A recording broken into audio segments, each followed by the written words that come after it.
Het jy al, nadat jy groot is, in modder gespeel?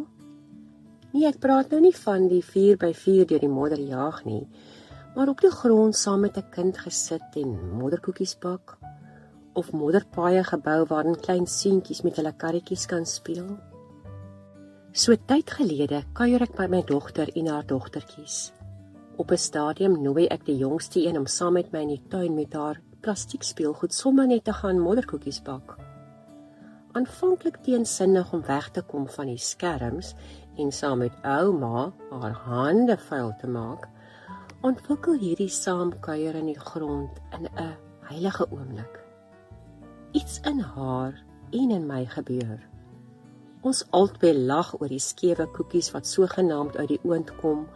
Ons smeer saam sand bo-oor vir versiersuiker en pak klippies op vir die kersies. Dis 'n vreugde oomblik wat ek diep in my hart bære. Dis toe wat ek daaraan dink hoe ons soms vanuit die modder in ons lewens anders na dinge kan kyk, iets kan leer en selfs later kan blom. Jy ken dalk die waarheid van 'n waterlelie wat ons dikwels verstom met haar pragt, wat sommer net so bo op die water glimlag.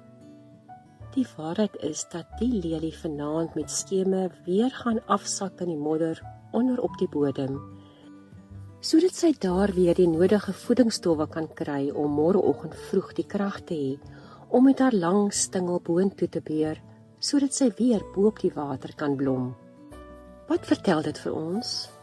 Dat ek en jy juis soms vanuit die modder van ons lewens soveel kan put, dat ons weer op ander maniere die lewe kan aanpak, met nuwe krag en inspirasie kan groei en so vreugde en dieper wysheid ook aan ander kan bring.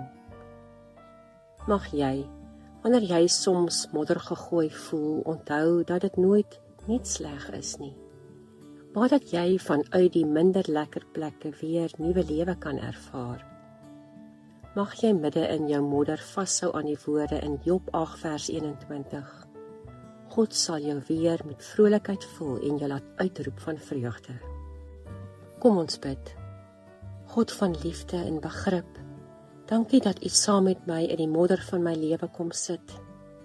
Dat U my daar ook weer leer om die lewe met oorgawe te leef, ongeag, ten spyte van. Dankie dat U juis vanuit 'n grys van niks lyk, soveel mooi en goed kan skep. Ek gee my oor aan U vandag, Here. Amen.